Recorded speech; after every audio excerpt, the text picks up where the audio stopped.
Hello students, my name is Dhruvi Patel, teacher of Sri Vivekanand English Medium School. Today my subject Hindi, Standard 3, Unit number 8. पेड़ पौधे और हम। तो unit number 8 का name क्या है? पेड़ पौधे और हम। स्थान है गांधीनगर का बड़ा पार्क। समय है शाम का। आसपास रहने वाले बहुत से बच्चे पार्क में तरह तरह के खेल खेल रहे हैं। उनमें से नेहरू नगर के 7 लड़के लड़कियां थक कर पार्क के कोने में घास पर बैठ जाते हैं। वे बहुत से देर से पकड़ा पकड़ी का खेल खेल रहे थे। इनके नाम है शुभम, प्रगति, उन्नति, अदित, अनन्या, स्नेहा और उत्कर्ष। तो यहाँ पे हमें कहा गया है कि बच्चे पार्क में बैठ रहे थे। कहाँ के थे? तो नेहरू नगर के 7 लड़के लड़कियां थे और वो पकड़ा पकड़ी का खेल खेल रहे थे ना, तो थक गए थे, तो वो पास ही में बैठ गए थे। ओके, तो यहाँ पे हमें कहा गया है कि उनके नाम क्या थे? शुभम, प्रगति, उन्नति, अदित, अनन्या, स्नेहा और उत्कर्ष। तो पहले यहाँ पे शुभम क्या कहता है बैठे हुए कि शुभम कहने लगता है उत्कर्ष क्या कर रहे हो तुम? बैठे बैठे घास क्यों उखाड़ रहे हो? तो शुभम कहता है कि उत्कर्ष तुम क्या कर रहे हो? बैठे बैठे घास क्यों पार्क की तुम उखाड़ रहे हो? तो उत्कर्ष कहता है मुझे इस तरह घास नोचना अच्छा लगता है, देखो कैसे मुलायम घास है। तो उत्कर्ष शुभम को कहता है कि मुझे इस तरह घास नोचना अच्छा लगता है, देखो कैसी मुलायम घास है। तो फिर प्रगति कहती है पर उत्कर्ष हमें अकारण घास नहीं उखाड़नी चाहिए। तो प्रगति फिर से उत्कर्ष को कहती है कि उत्कर्ष हमें अकारण कारण न हो तो फिर घास नहीं उखाड़नी चाहिए। उन्नति क्यों नहीं उखाड़नी चाहिए? तो उन्नति कहती है कि क्यों क्यों नहीं उखाड़नी चाहिए? तो अनन्या कहती है मैं बताती हूँ, सुनो। एक बात तो यह है कि घास से पार्क की सुंदरता बढ़ती है। तो अनन्या क्या कहती है कि मैं बताती हूँ, सुनो। पहली तो यही बात है कि घास से ही पार्क की सुंदरता बढ़ती है। तब स्नेहा कहती है बात काटते हुए, तो वो अनन्या की बात काटती है और बोलती है कि और दूसरी यह कि घास उखाड़ने से घास को पीड़ा होगी। तो वो अनन्या की बात काटते हुए स्नेहा क्या कहती है कि घास उखाड़ने से घास को पीड़ा होती है। देखो यहाँ पे 1 2 3 4 5 6 7 7 7 मीन 7 बच्चे बैठे हुए हैं पार्क में, एक बाजू कॉर्नर में बैठे हुए हैं ना, तो वो बातें कर रहे होते हैं। फिर उत्कर्ष जोर से हंसते हुए उत्कर्ष फिर हंस पड़ता है और कहता है क्या कहा? घास को पीड़ा होती होगी? स्नेहा तुम कैसी बात करती हो? घास क्या हमारी तरह इंसान है जो उसे पीड़ा होती होगी? तो उत्कर्ष हंसते हुए स्नेहा को कहने लगता है कि तुम कैसी बात कर रही हो? घास हमारी तरह इंसान होती है तो उसे पीड़ा होती होगी। तो अदित क्या कहता है? उत्कर्ष घास को पीड़ा भी होती है और इसमें जान भी होती है। हमारी टीचर बता रही थी कि पेड़ पौधे हमारी तरह सांस लेते हैं, वे सजीव होते हैं। तभी अदित कहता है उत्कर्ष को कि घास को पीड़ा होती है, इसमें हंसने वाली बात नहीं है, उसमें जान भी होती है। हमारी टीचर कह रही थी कि पेड़ पौधे हमारी तरह सांस लेते हैं, इसलिए वो सजीव है। तो फिर शुभम कहता है कि हाँ तभी तो पेड़ पौधे हमारी तरह बढ़ते हैं। तुम्हें पता है कल हमारे स्कूल में वृक्षारोपण किया जाएगा। तभी शुभम कहता है कि हाँ पेड़ पौधे भी हमारी तरह बढ़ते हैं, इसीलिए तुम्हें पता है कल हमारे स्कूल में वृक्षारोपण किया जाएगा।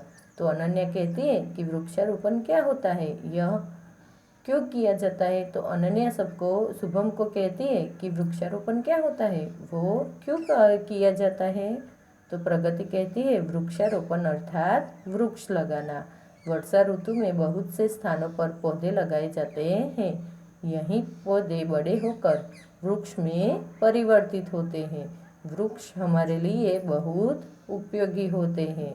ये हमें अनेक प्रकार के फल फूल देते हैं, साथ ही साथ वातावरण को भी साफ रखते हैं। तो प्रगति तब कहती है, क्या कहती है कि वृक्षारोपण यानी वृक्ष लगाना। वर्षा ऋतु में जब बहुत से स्थानों पर पौधे लगाए जाए ना, तो वो बड़े होकर वृक्ष में परिवर्तित होते हैं और वृक्ष हमारे लिए उपयोगी होते हैं। वो हमें अनेक अनेक प्रकार के फल फूल देते हैं और साथ ही साथ वातावरण को साफ रखते हैं। फिर उन्नति कहती है और वर्षा में पौधे जल्दी बढ़ते हैं, इसलिए वर्षा ऋतु में वृक्षारोपण किया जाता है। तभी प्रगति के बाद उन्नति कहती है कि वर्षा में मीन्स बारिश की ऋतु हो ना, तब पौधे जल्दी बढ़ते हैं, इसलिए वर्षा ऋतु में वृक्षारोपण किया जाता है। देखो यहाँ पे ये स्कूल दिखाया गया है और ये बच्चे हैं और ये क्या कर रहे हैं, वृक्षारोपण, वृक्ष लगा रहे हैं, दिख रहा है ना। फिर आदित्य कहता है कि कल हमारे स्कूल में एक सज्जन आए थे, उन्होंने हमें पेड़ पौधों के बारे में बहुत सी बातें सिखाई। उन्होंने बताया कि हमें जीवन के लिए जितनी भी चीज़ें की आवश्यकता होती है, उसमें से कई चीज़ें हमें पेड़ पौधों से मिलती है। तो तभी आदित्य बोलता है, क्या बोलता है कि कल हमारे स्कूल में एक सज्जन आए थे, एक बहुत बड़े आदमी आए थे।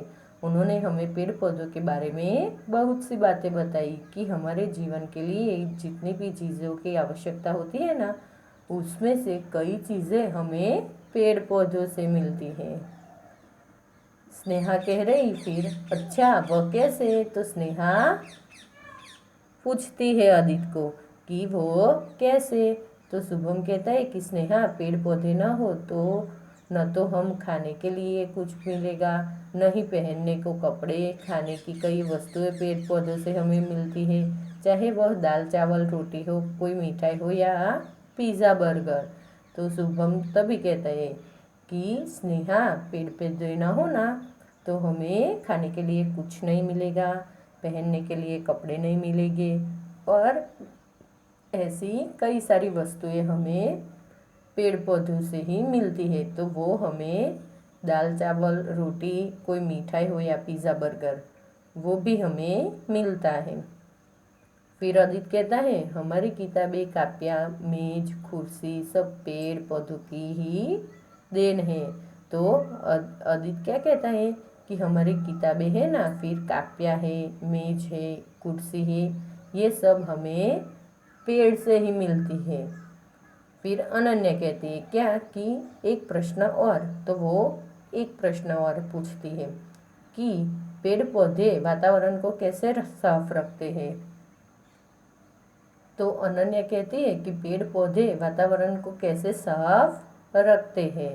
तो प्रगति फिर उसका आंसर देती है कि पेड़ पौधे वातावरण में फैली दूषित वायु अपने भीतर सोख लेते हैं और उसे शुद्ध वायु में परिवर्तित करके बाहर छोड़ते हैं। इसलिए जिन स्थानों पर पेड़ पौधे होते हैं वहाँ दूषित वायु से फैलने वाली बीमारियाँ नहीं होती।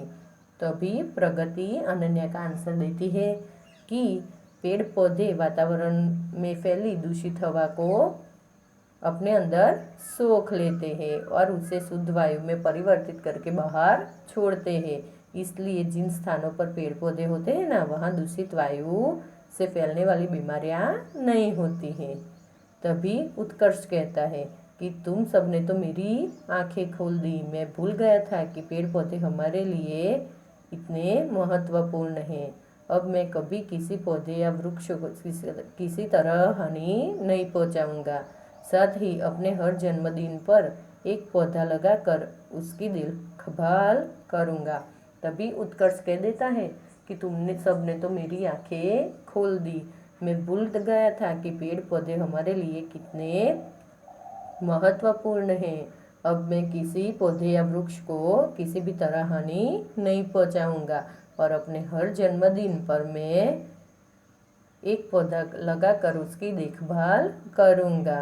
सब बच्चे एक साथ, तभी सारे बच्चे एक साथ बोलते हैं कि हम सब अपने हर जन्मदिन पर एक पौधा लगाकर उसकी देखभाल करेंगे। ओके, तो यहाँ फिर है शब्दार्थ। उखाड़ना, उखाड़ना यानी जड़ सहित निकालना। वृक्षारोपण, वृक्षारोपण मीन्स वृक्ष लगाना। नोचना, नोचना मीन्स झटके से तोड़कर अलग करना। दूषित, दूषित मीन्स मैला, अकारण यानी बिना कारण। हानि तो नुकसान, पीड़ा तो कष्ट। देखभाल करना तो निगरानी रखना। इंसान तो मनुष्य, सजीव तो जिसमें जीवन हो। और इस पाठ में एक मुहावरा है, कौन सा? तो आंखें खोलना, तो किसी बात का ज्ञान कराना। ओके, फिर आगे है मौखिक प्रश्न।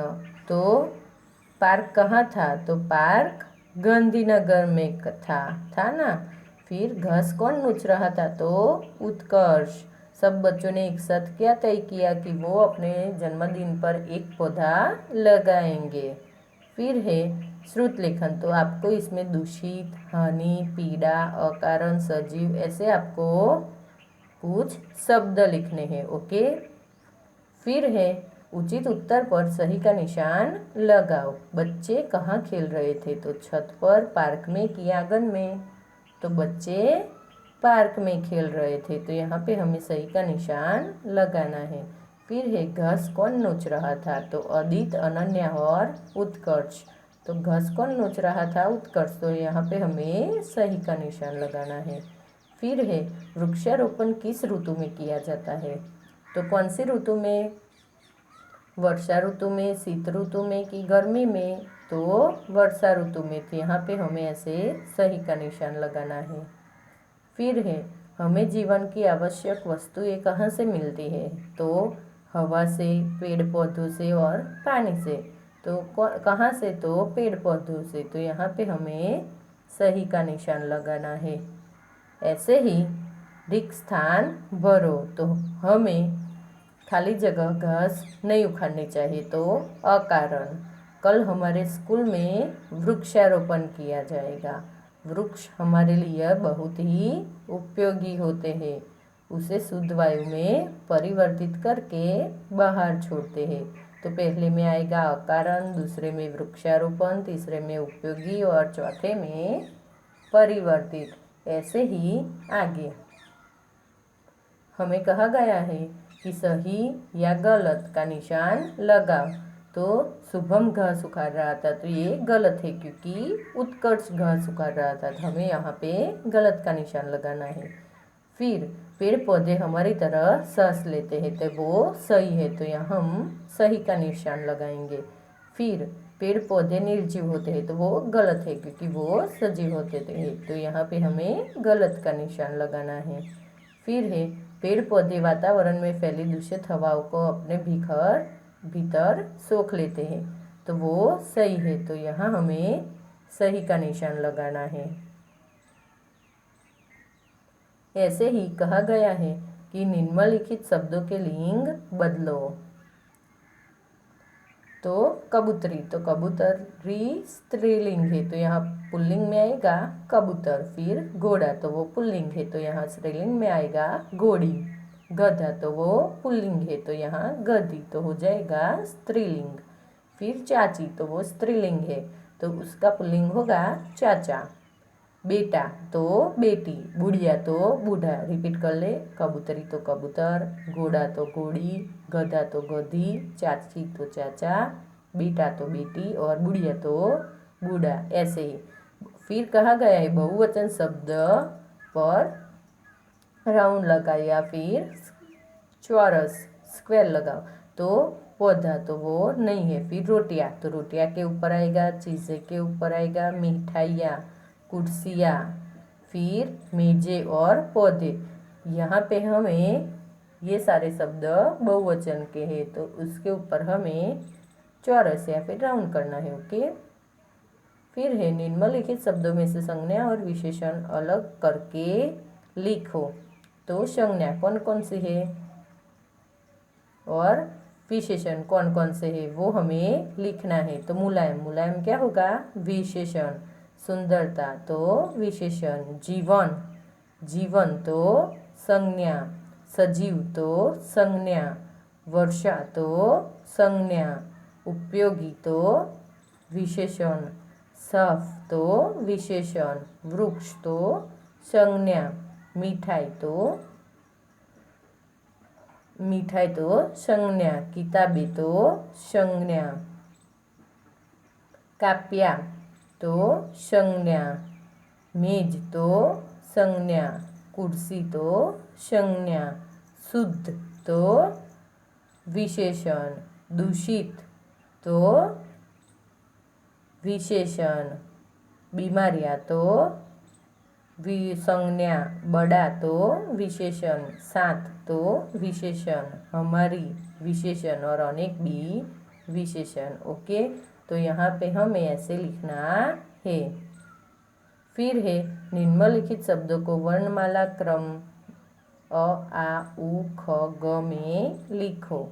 तो खेल, उन्नति, घास, आसपास और अदित है। तो पहले में आएगा अदित, फिर आसपास, फिर घास, फिर उन्नति और बाद में खेल। तो इसी तरह हमें पहले नोटबुक में शब्दार्थ लिखने हैं, फिर अभ्यास बुक में लिखना है और फिर नोटबुक में लिखना है। तो ये आपका आज का होमवर्क है। Okay students, thank you.